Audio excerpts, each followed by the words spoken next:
mom's nothing. He just went through a lot of verbal abuse. And I think it affected Anthony in a big way, you know? He had experienced the violence in the home, you know? He had experienced the drugs. Anthony's dad left the house when little Anthony's mom would allow the drug pushers to take over the house. You know, the house would become the spot.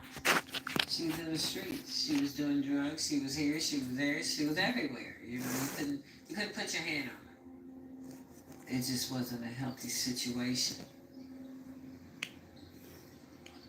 My mom took little Anthony on. It lasted maybe a month or two, and my mom was moving out of town, and I was left with little Anthony. I also had 6 children of my own. One of my sons had cerebral palsy. He didn't walk or talk. So I wasn't in a position to devote my attention toward little Anthony for what he needed, because he definitely needed one-on-one. This kid's been exposed to a lot. You know what I'm saying? And I didn't want that shit to rub off on my kids at the house.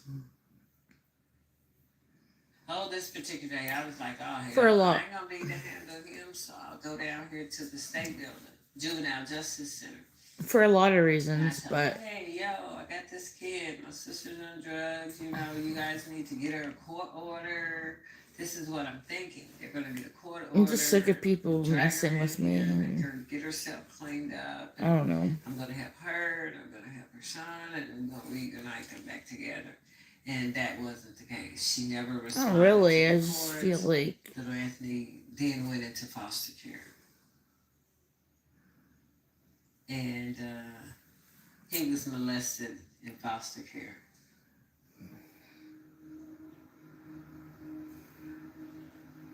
It breaks my heart to know that I even had anything to do with what he was subjected to. That I never put him in the state's custody. You know, we probably have a whole different young man today, because all that did was made him even more messed up in his head. He started hanging out with like street guys, older guys than him, doing things.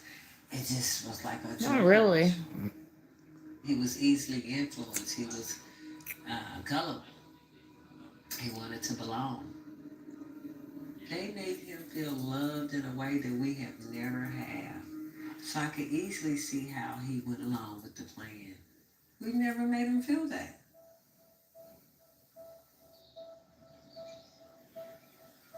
From the time that the kid hit the pavement, he was labeled bad. From the time they knew who his daddy was, he was labeled bad.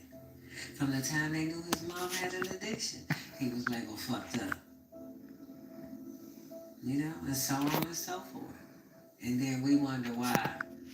Ooh, how do people grow up and act like this and do things like this? Well, hell, take a look at the whole picture.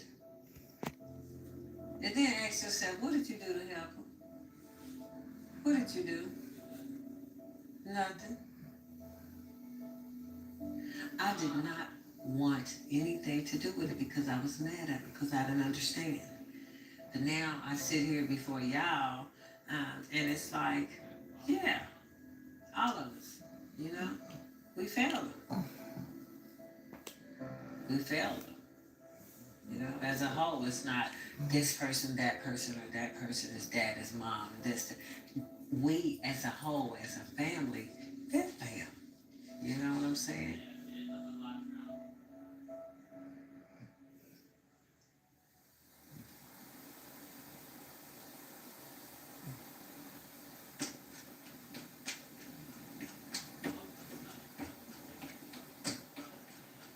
It's just a joke, though, you eh? Just a fucking joke. Gangs provide comfort. I'm not tired It yet. provides a family that you don't have. People become your brother. Some people become your father figure. They try to teach you how to do things right. But, you know, we're knuckleheads. That's why we joined the gang. You're gonna go to Canada? What, to see me? Anthony Stanford, since we was 14 or 15 years old, you know, now to this day, we're still friends. We'll probably be still friends to the end.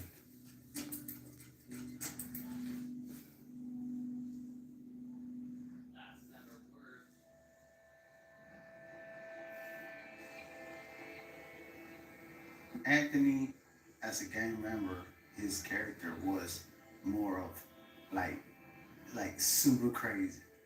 You know, it's like he was always ready, whether it was to rob somebody or steal some cars. I ain't never seen him scared of nothing. I don't care what it was. If we was gonna go in a house full of people with guns, and he would be the first one going through the house. You know, he was a crazy individual, very crazy, like unstable. Yeah, I feel Yeah. bad for what happened and everything. That'd be you know. nice. My condolences to their family, everything.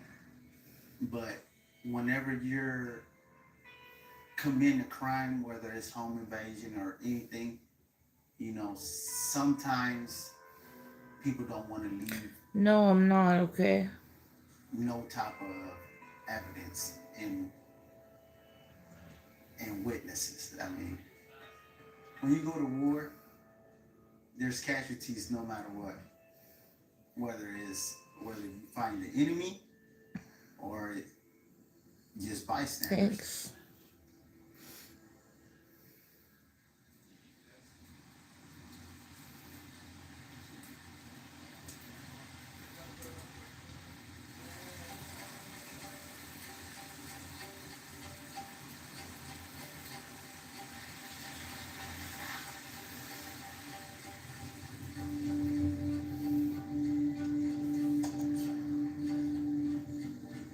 This crime ranked high on the list of being a very heinous crime. This lady was basically executed in her house.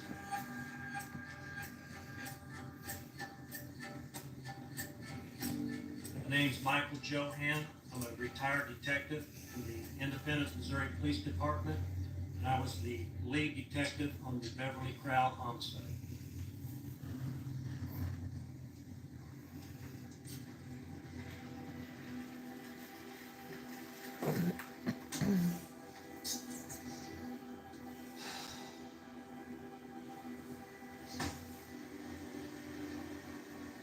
Coming back here after 11 years triggers some emotions.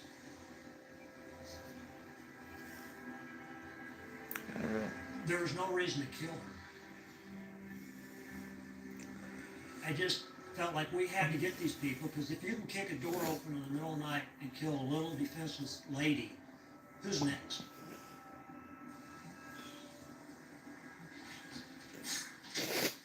Okay. Anthony, remember myself, Detective Ken Forrester. My name's Mike. Just to reiterate, I gave you your rights earlier today. You signed them, said you still remember those rights? You had right, you still have the right. All those rights are still in effect. Listen, the bottom line is this. The bottom line, your ass is in deep doo-doo. Okay, I don't know how, man. These people are in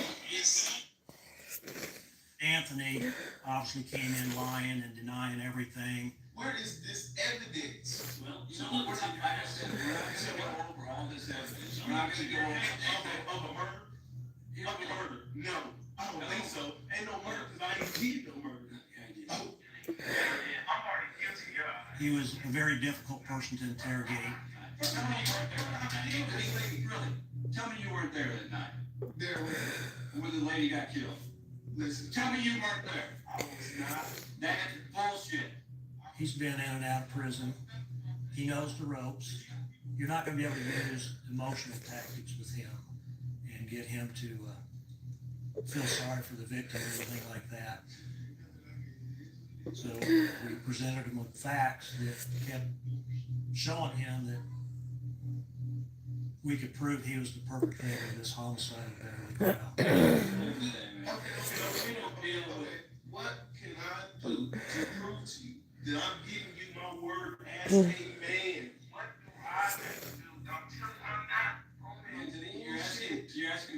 later on during the interrogation, he asked to see his girlfriend, and we told him that that could be arranged. She had given a complete confession and had implicated Anthony in the murder. Then it became a bargaining tool that we used. We told him, you're not seeing her till you give us something. You're gonna have to tell us something about the murder of Beverly Crowd before we even allow you to see her. And that's when he seemed to let his guard down some, and he started giving us details about the murder that he had committed. Who searched the house? You heard it? I did.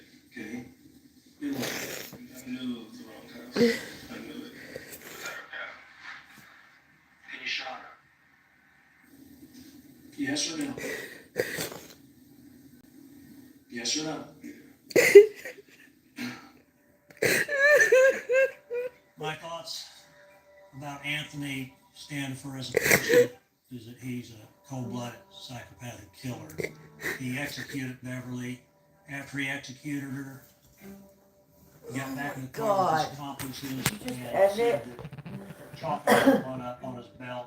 So there's a strong possibility that he's killed I before. love you, honey. What's wrong?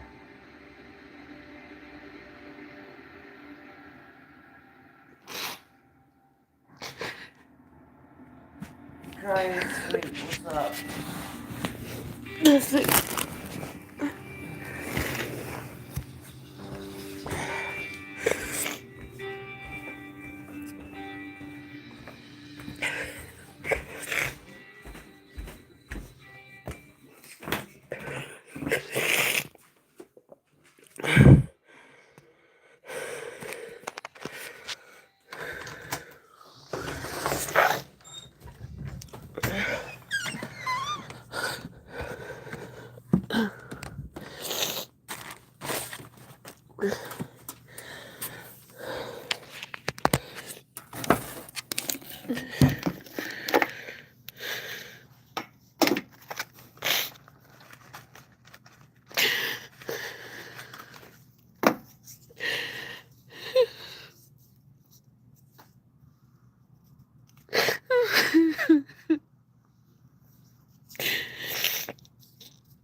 I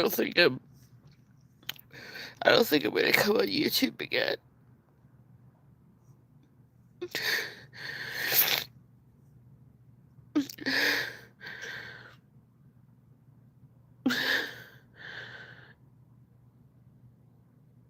I don't think I'm gonna come on YouTube again.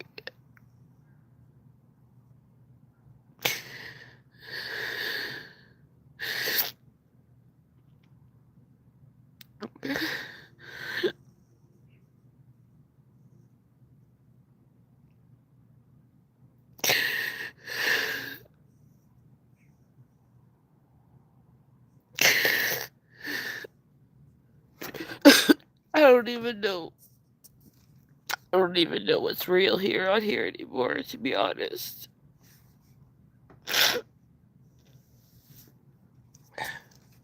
I'm just tired of being fucked around with. I don't deserve it.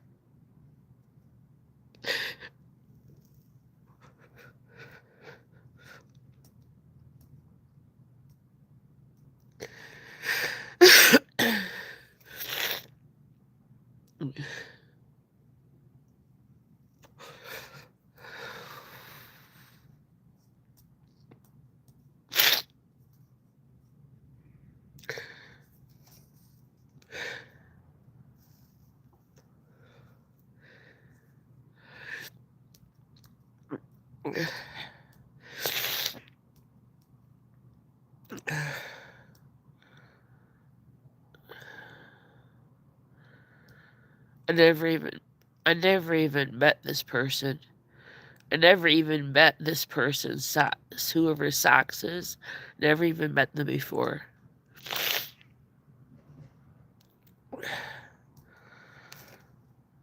It's all a fucking joke.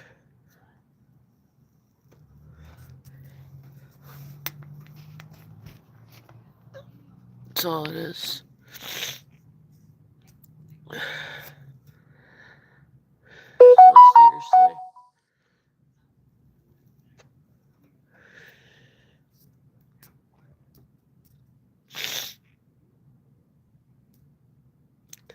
And I didn't say you never existed. I'm saying you never kissed me or you never met me. So that's not true.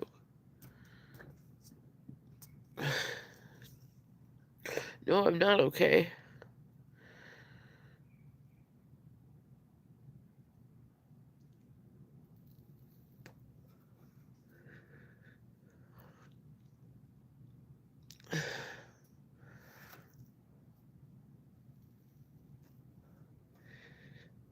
Hi, Schweig.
Don't worry, I won't be coming on ever again.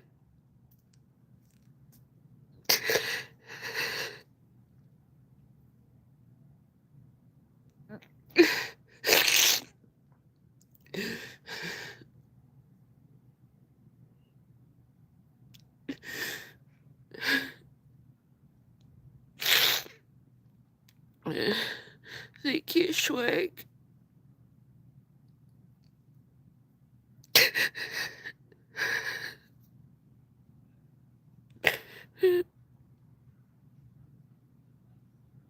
I don't know what to say. I don't know what to say anymore.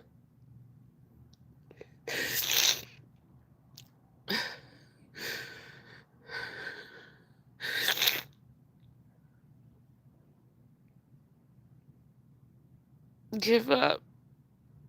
I don't know what to say anymore. I just give up.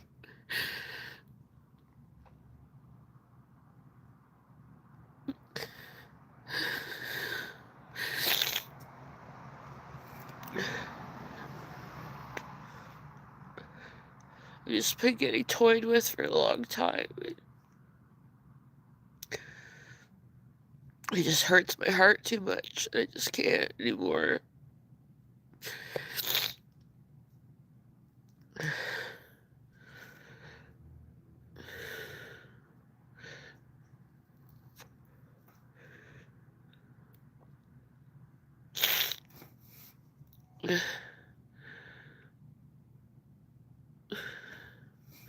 I don't feel like I do.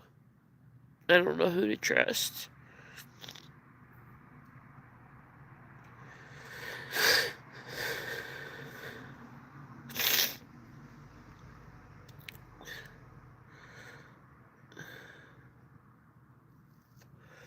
I don't even know his real name.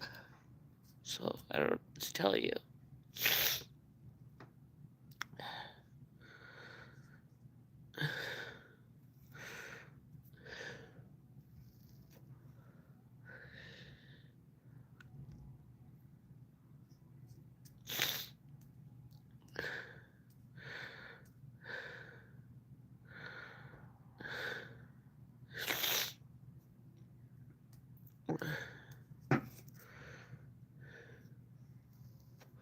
Just mind games.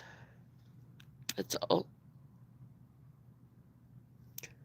Never ending mind games.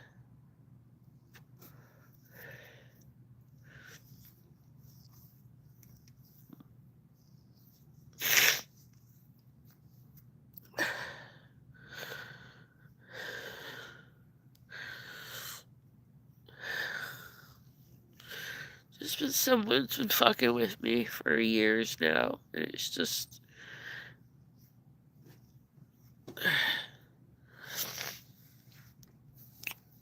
I just can't do it anymore.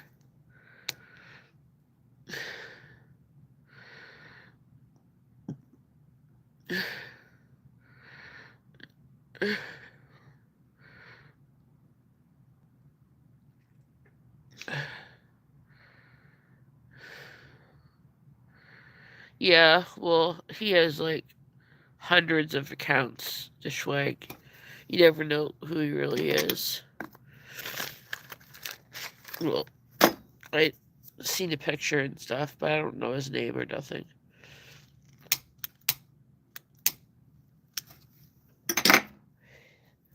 Been playing mind games with me for years. I have no idea why.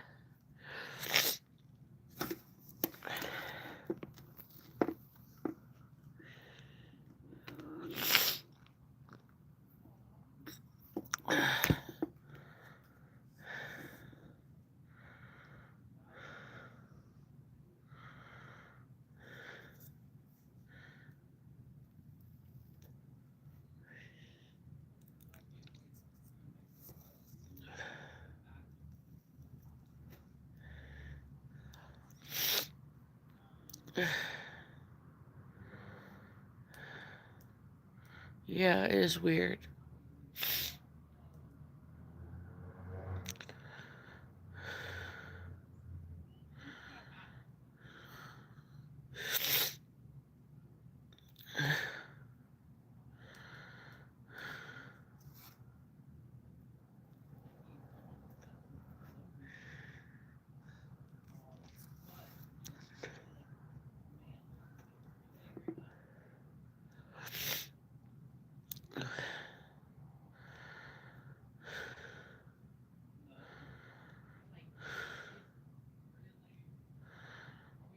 I just don't know who's who anymore or who to trust, you know?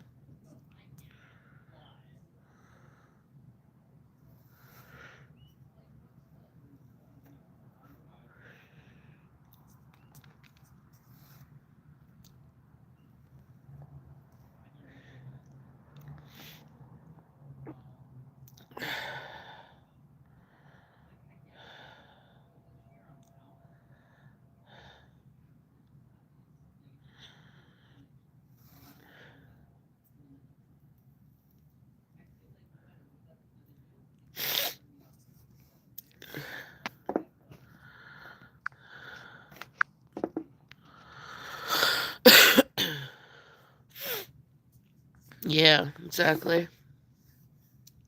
The point is, they never fuck off. They always come back with a different account.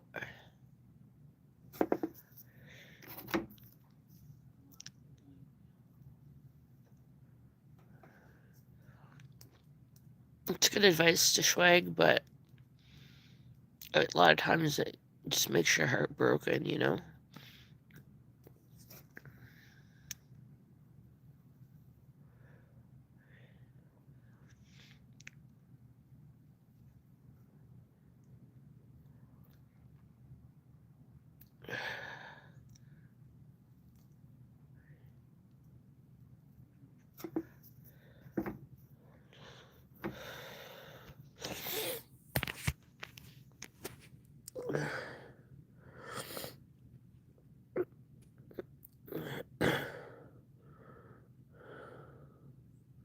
No, I'm not.